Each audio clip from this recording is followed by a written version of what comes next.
Welcome to the AFR Saints channel, where we provide you daily content on your favorite team, the New Orleans Saints. Do us a favor and hit that subscribe button. Be sure to leave your comments below and smash that like button. Who dat? Well, the New Orleans Saints, just a couple of weeks out from the draft, not done making free agent moves. On Friday, the additions of a quarterback and a receiver. I want to delve into this and what it all means, not only for the team in 2024, but what it might mean for draft strategy. The receiver they signed, Equanimeous St. Brown. The quarterback is Kellen Mond, who unfortunately all of us here probably reacted the exact same way when we think of Kellen Mond. From outside the 5. Mond looking that way. Got it! It's Rodgers! The Aggies win the game of the year in the Southeastern Conference. Of course, 2018 LSU Texas A&M.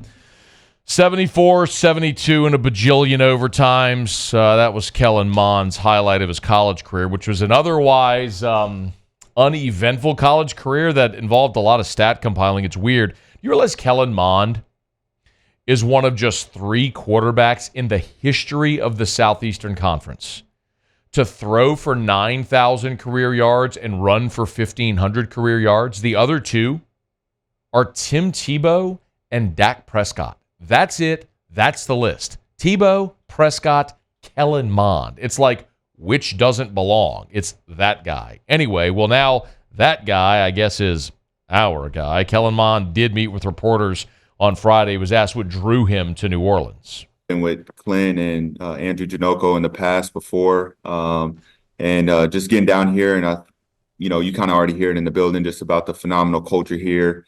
Great stability within the building, and just trying to make this team as good as I possibly can with the role that I'm given. So you heard him say there about Clint and Janocko. So Clint, of course, would be Clint Kubiak, the Saints offensive coordinator. Well, Clint Kubiak was the offensive coordinator in Minnesota when Kellen Mond was drafted there back in 2021. A little more from Mond on his experience with Kubiak and Janocko. 2 really experienced guys in the NFL.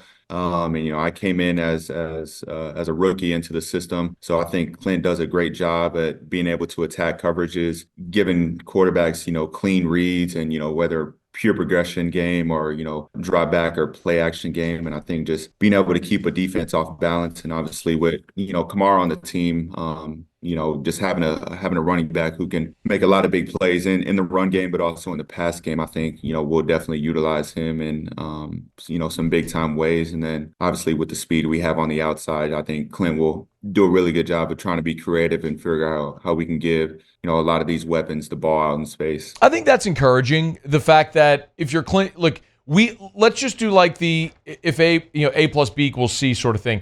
Like, we all are very optimistic about Clint Kubiak, right? Is that fair? I mean, in this offseason, and listen, my hand's in the air. I don't know that there's been anybody over the last 12, 18 months that has been more critical of Dennis Allen, Derek Carr, the New Orleans Saints than me. I mean, you all know how I feel. I feel like a lot of people have jumped on this bandwagon here after last season, but I've been out here driving this bus. Well, the one thing I think we can all agree is after the season, moving Pete Carmichael out, getting a new voice offensively, bringing in Clint Kubiak, trying to pluck a branch from that Shanahan tree, the Shanahan-McVay tree, that feels like that's the right thing. Well, if you trust Kubiak, and Kubiak was in Minnesota when they drafted Kellen Mond, then it stands to reason you could look at that and say, okay, if Kubiak's good with this, then I'm okay bringing him in. It's not like it's going to cost you anything to bring in Kellen Mond to bring him to camp and see if he can win a job. Well, this guy is a journeyman, right? Let's not forget Kellen Mond, who was a 4-year starter at Texas A&M. I just went through, where his standings are in the annals of SEC history as far as stat compiling. But he comes into the league in Minnesota. He's played in just 1 career game. After Minnesota waived him, he was picked up by Cleveland. When they waived him before this past season, he spent this last year in Indianapolis. So in his very young career, he's already in 3 years, been with 3 different teams, and now his 4th team in his NFL career. Here was Mond on sort of being with his 4th team already this early in his career. I think just everybody's journey is completely different, and I think just over the years, just being able to be with different quarterbacks and being in different systems, I think it's going to help me out in the long run. And so yeah, it's obviously not an ideal situation being with different teams each year, but I'm obviously glad to be here in New Orleans, and hopefully I can get some stability here. So I think a couple of things. There's the player himself, which we just talked about, the connection to Janocko and Kubiak, which is fine. I think there's the fair question of saying, well, what does this mean? The fact that the Saints have added another quarterback after you have Haener already there, you've already signed Nathan Peterman, now you're adding Kellen Mond. It's 4 quarterbacks, and then you can throw Taysom Hill on the heap if you want. So number one, my biggest takeaway is, and I don't know that there's many of you out there that still believe this, but Taysom Hill is not a quarterback and never will be. Not in this offense, that much is abundantly clear. You run the gadget plays and all that stuff, but for anybody who might have been holding out hope and saying, well, hey, they still got Taysom Hill, no, they don't. Yes, he's on the roster, but Taysom Hill is not ever going to be a quarterback on this team because it's clear when you're bringing in, you're drafting Jake Haener and you're bringing in Kellen Mond and you're bringing in Nathan Peterman, while Hill's sitting there, they have no intention of ever making Taysom Hill a quarterback. I think this also means you are not likely to draft a quarterback. Look, I mean, we know what the Saints are looking at with the draft coming up 2 weeks from yesterday and what their assets are in this draft. But the reality is, when you look at where New Orleans is with, 9 draft picks in this draft, like you don't have 9 players that are going to make the team. You're likely going to be packaging picks to move up at some point in the draft. And if you already have 4 quarterbacks, you're at one that you used a draft pick on a year ago, you're not likely looking to draft another quarterback. So X off Taysom Hill, likely remove quarterback from this year's draft, crop. And then what it really means is you've got a 3-man battle for the backup quarterback job. I mean, Derek Carr is going to be your starter. We know that. But Peterman, Mond, and Haener will now be battling in camp for the number 2 job. Who's going to win that job? And I think competition breeds success, and that's all fine and good. So if you want to bring in guys to compete for the job, that's perfectly fine with me. And as I mentioned again, I'm okay with it because of that Kubiak relationship. The thing that's interesting with the 3 guys you have as backups, you have this sort of stair-step down degree of experience, right? So Peterman in his career he's 6 years into his NFL career. He's played in 15 games with 5 starts. So he hasn't played a ton. He's never been very good, but at least he's been in the league for more than half a decade, and he's started games.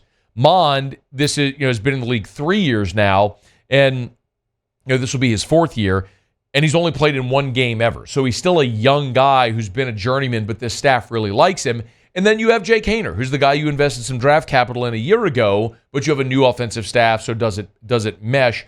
And I think maybe if you're super optimistic, you might look at Haener and say, well, could he be the next Brock Purdy?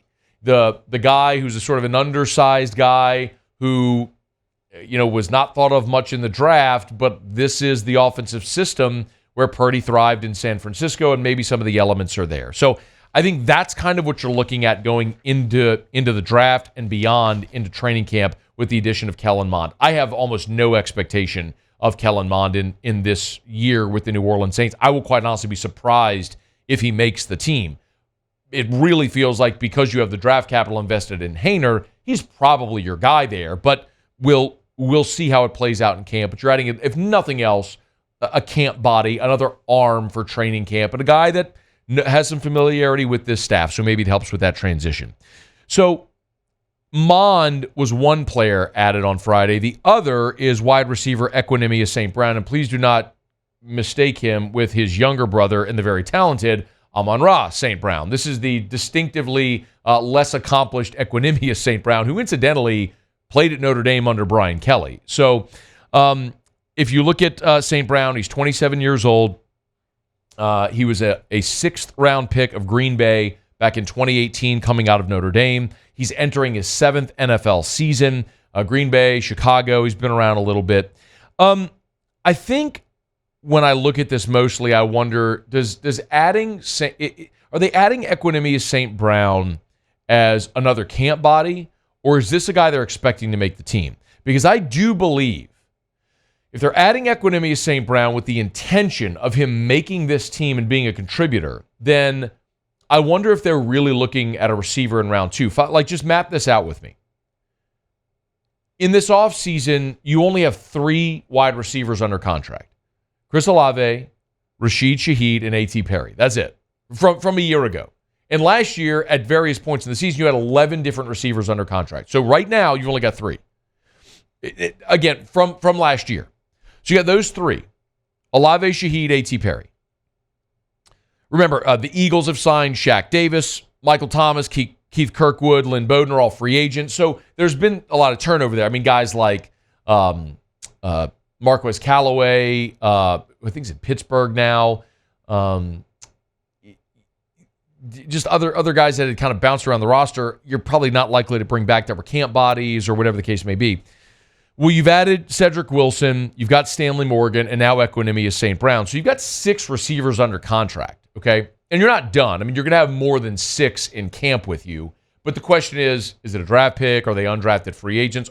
Do you bring back Keith Kirkwood, Lynn Bowden to try to make the roster, on a non-guaranteed deal? That's all possible. But if you're going to take a second round, a receiver in round 2, which a lot of us have talked about them doing, then whoever that player is going to make your team, and you're expecting them to be an immediate contributor. Well, if that's the case, then why did you sign St. Brown? Unless if he's just a camp body that might make the team, as your 5th receiver.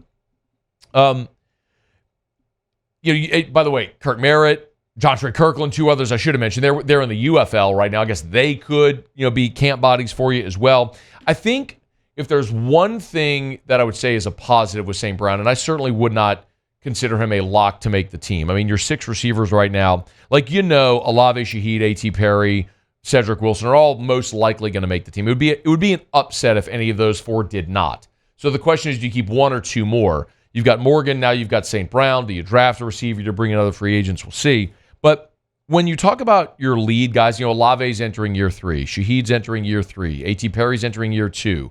It's a bunch of young receivers. A lot of your veteran experience in that room are gone. Your Jarvis Landry, who was here a year ago, he's gone. Michael Thomas is now gone.